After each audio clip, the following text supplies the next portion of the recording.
Hola amigo, quiero hablarte del auto Mazda 6. Motores y cajas de cambios. En teoría, bajo el capó del Mazda 6 encontraremos solo uno de 3 motores, pero en la práctica eran 7. Desde el principio hasta el final de la producción, se ofreció sin grandes cambios un motor de gasolina de 2 litros con 145 y 165 CV.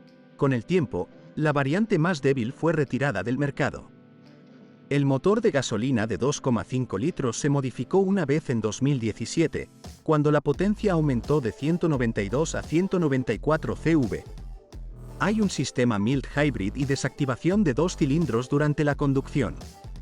Los diésel 2,2 Skyactiv D estaban disponibles en 3 variantes de potencia, 175 CV hasta 2018 y 184 CV a partir de 2018. Así como 150 CV, hasta 2021.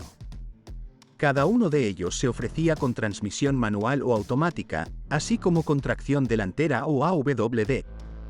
De los motores de gasolina, solo la variante de 145 caballos no tenía transmisión automática.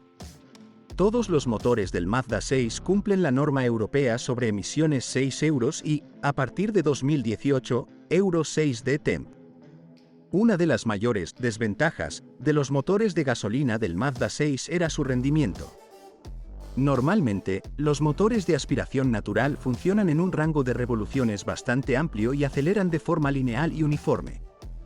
Por ejemplo, un motor de gasolina de 2 litros con una potencia de 165 CV tiene un rendimiento similar al Passat V8 con un motor 1,4 TSI con una potencia de 150 CV.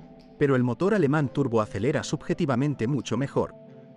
Otra característica de los motores de gasolina de Mazda. Había un rango estrecho de consumo de combustible.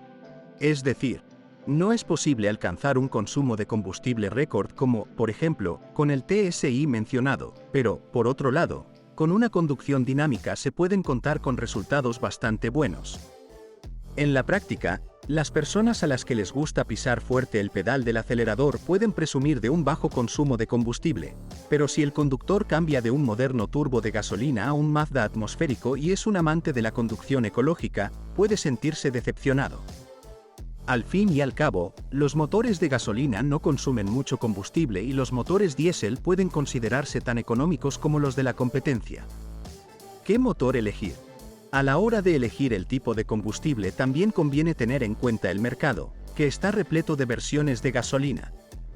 Solo alrededor del 20% son diésel, por lo que la elección es mucho menor. Además, entre los coches de 2018, los diésel son casi únicos, aprox. 3%. Ahora pongámonos técnicos.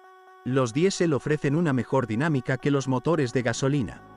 Especialmente en la variante más potente, que ofrece, un poquito, 445 metros-newton de par. Conducir con un motor diésel te proporciona más placer al acelerar. A menos que le guste la conducción dinámica y el cambio de marchas manual, elija el motor de gasolina 2,5 Skyactiv G. Las transmisiones manuales son fantásticas. Ahí tenemos la alegría de simplemente cambiar de marcha. Al elegir un motor de gasolina, elegimos una carga mucho menor para la caja de cambios y el embrague. La variante más potente genera un par de 258 metros-newton, mientras que el diésel más débil genera 320 metros-newton. Los coches de gasolina no tienen volante bimasa, los diésel sí. Si, a pesar de todo, valoras la propulsión que aporta el gasóleo, la buena noticia es que, en conjunto, se trata de motores bastante conseguidos. Los sistemas de inyección y sobrealimentación son duraderos. Sin embargo, el bimasa no es muy duradero. Debe reemplazarse junto con el embrague antes de los 200.000 kilómetros. KM en los primeros motores diésel, los árboles de levas tienden a desgastarse. El primer síntoma son virutas en el aceite. Al reemplazar el aceite viejo, es necesario verificarlo. Reemplazo de un rodillo. Punto. Existe la teoría de que están hechos de un material débil, pero también hay que recordar un servicio de aceite muy exhaustivo. En este sentido, no solo conviene acortar los intervalos de cambio de aceite, sino también vigilar de cerca su nivel. Y no se trata de falta de aceite, sino de su exceso y dilución con combustible como consecuencia de procesos fallidos de quemado del filtro DPF, se enciende la luz de presión de aceite. Desafortunadamente, esto sucede con bastante frecuencia y es necesario sacar el coche a la carretera y conducirlo a una velocidad constante. Este problema, sin embargo, se ha eliminado sucesivamente, pero aún reaparece y conlleva el riesgo de dañar la unidad. En cuanto a los motores de gasolina, tienen problemas mucho menores, aunque aparecen con más frecuencia, quizás por efecto de escala. Principalmente con el sensor MAF, interrupción durante la conducción, y elevadores de válvulas, bajo nivel de aceite. Otro problema es el sistema Start y Stop, que informa de una avería. La inyección directa de gasolina en estos coches es muy apreciada. Se caracteriza por una larga vida útil y casi ningún problema relacionado con los depósitos de carbón. Quizás esto se deba a la mala dinámica de los motores Skyactiv G a bajas revoluciones, lo que incita a los conductores a acelerar más. Cabe añadir que a pesar de la inyección directa, el mercado del GLP ya cuenta con instalaciones de gas desarrolladas y las opiniones sobre el funcionamiento del gas son positivas. En mi opinión, elegir un motor de gasolina es mucho menos arriesgado económicamente, aunque estas unidades tienen más fallos menores. El consumo de combustible no es un argumento aquí, pero el diésel solo funcionará para personas que conducen mucho por las autopistas. También aquellos que necesitan tracción a las 4 ruedas. Fallas típicas. El Mazda 6 es un modelo bastante refinado, pero tiene puntos débiles en el apartado de los materiales utilizados, y concretamente en su cantidad. Esto incluye el cuerpo, que está recubierto de un barniz delicado y fino poco resistente al desconchado.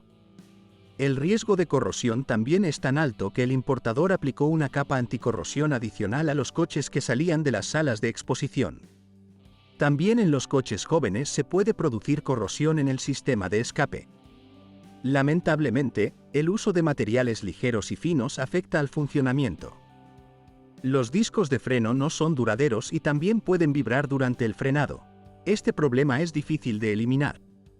El capó también puede ondear a velocidades más altas, pero no es molesto. Uno se acostumbra. La tapicería se desgasta incluso después de 100 a 150.000 millas. KM. Piel fina y delicada. En vehículos menos usados, también se puede escuchar un silbido cerca de las ventanillas laterales. Otro problema típico son los defectos menores en el equipo, por ejemplo, el mecanismo de plegado de la llave o el espejo, y los sensores, por ejemplo, ABS o TPMS. Vale la pena revisar la actualización del software de control del motor en el concesionario de vez en cuando, y después de la compra, visitarlos para verificar si el automóvil está sujeto a algún servicio relacionado con el reemplazo de bolsas de aire. Gracias por escucharme, no olvides suscribirte al canal y calificar mi vídeo. Si conoce algún problema con este automóvil que no haya mencionado, asegúrese de escribirlo en los comentarios.